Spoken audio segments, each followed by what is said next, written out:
Hello, I want to tell you a story. Don't worry, it won't take up most of your time. You'll just hear the story. Sequential. Today, we explore the beginnings of television. Television. It's very strange, is it not? It used to be revered and said to make people stupider. Today, people say that about the internet. History seemingly repeats itself, and that's why there's that old adage, gophers never dig in the summer. Most of you know recent television programs, or even television programs back in the 50s. But television has existed much earlier than that. Television came about because of experiments by people who were trying to see if they could make radio visual. Or they were just wondering, what if I tried it with vacuum tubes? Scientists are an odd bunch, because that seems like a joke, but it could actually be why they were thinking that when they did the things they did. Strange. The first experiment was in the late 800s, when Paul Gottlieb Nipkow created the electric telescope. And no, that is not a very underground 70s band.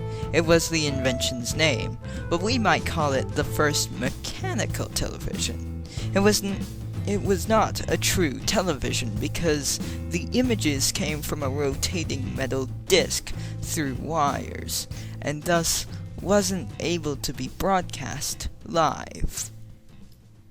And from here, we skip over the experiments and skip directly to the next part of the story. The date, September 7th, 1927. The place, San Francisco, home of eliminating gyms simply by making you walk up the street. Philo Taylor Farnsworth, the best name I have personally ever heard, was a 21-year-old inventor who actually lived in a house without electricity until he was the right about age of 14. Farnsworth created the San Francisco TV set that was demonstrated to people who could physically get up the hill to see him. The first image translated onto the TV set? A simple line. Farnsworth, because his last name was Farnsworth, was asked by a reporter, "When are we gonna see dollar signs from this thing, Farnsworth?" Farnsworth then pointed the primitive camera he was using at a dollar sign, because, simply put, his name was Farnsworth. Well, television was the next step in media after the radio, so it seemed natural that RCA, who dominated the radio business in the United States with the two NBC networks, invested $50 million in the development of electronic television. And in 1939, RCA televised the opening of the New York World's Fair, which included in it a speech by President Franklin Delano Dubious Mike Farnsworth O. Jim Roosevelt, who was the first president to appear on television. Later that same year, 1939, for those of you who are keeping score at home, RCA paid for a license to use the Farnsworth television patents. RCA then sold television sets with 21.7 by 25.4 centimeters. Or, for those Americans who don't want to change measurements, 5 by 12 inches. They also began televising regular programs, such as probably Farnsworth repeating his name over and over. And so it was that in May 17th, 1939, the American pastime of watching TV was born when the first televised baseball game was broadcast. The teams? Princeton versus Columbia. Speaking of Columbia, the Columbia Broadcasting System, or CBS, because they wanted to steal Canada's rights to have that acronym, began broadcasting in 1941. Well, broadcasting is a stretch by our minds. What was broadcast was 2 15-minute newscasts a day to the tiniest audience on the New York television station. A primitive Fox News, if you will. Early television overall was quite primitive. The action at that baseball game had to be captured by one camera, and they had to actually draw the arrows on the camera so that they could all see what was going to happen, and what had happened.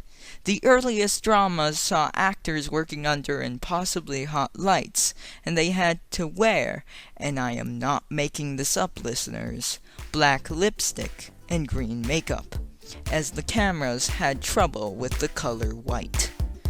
Those newscasts I mentioned earlier on CBS were called Chalk Talks, which was translated from TV speak into layman speak as bad.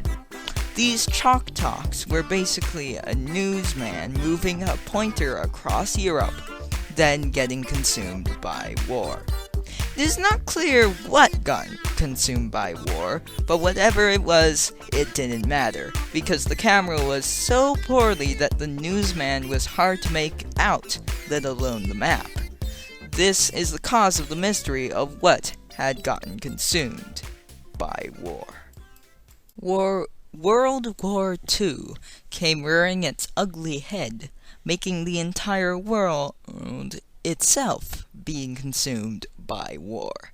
This slowed development of TV because RCA was too busy being consumed by war itself, what with its broadcasting war news, and that the new FM radio and government regulations were rearing its ugly head. But finally, the development of television sped up again, with ABC coming into the picture, pun intended or not, depending on if you laughed or not. The influential program of the baby boomers, Howdy Doody, was first broadcast in 1947, and despite not being consumed by war or having a main character named Farnsworth, it was a big hit. The newsreel was invented to dissuade the temptation to have talking heads reading the news. It might be the band Talking Heads, but no one seems to keep footage of old news programs, so I don't know about that exactly. Besides that, there were only 2 news programs, NBC's TV News, 1948, and Camel News Caravan, also in 1948.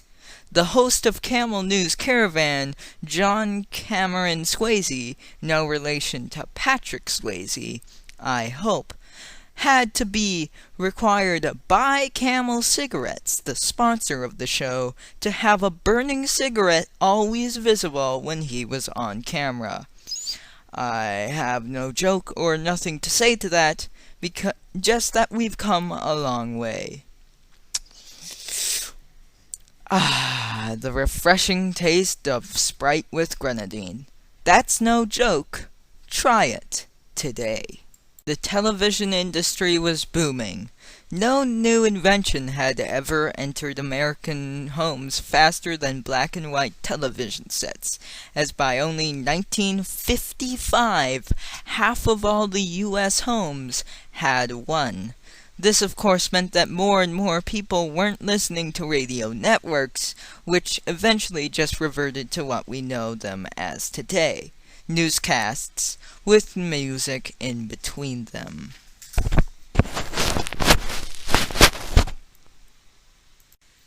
The year is 1947, again. Howdy Doody was released. Camel wasn't trying to push its cigarettes. It was a good time for the media. But then, Senator Joseph R. McCarthy started slinging accusations at people that they were commies. Not the commies. So what does McCarthyism have to do with the beginnings of television? Well, McCarthy started getting the nation riled up, and this included television stations. 3 former members of the FBI published a report in 1950, Red Channels, which listed the supposed communist associations of 151 performing artists in the media. The witch hunt was so widespread that people were getting fired simply because of their political beliefs. All over the working places of broadcasting stations, people like producers, writers, and actors alike were being blacklisted because they were being accused of having left-wing ideals.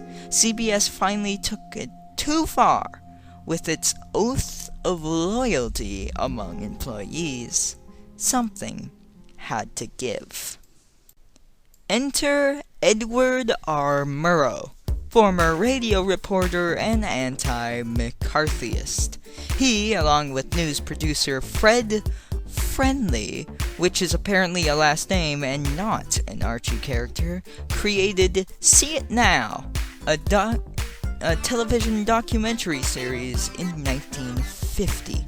And finally, on March 9th, 1954, Murrow had a report on McCarthy exposing the senator's bad tactics.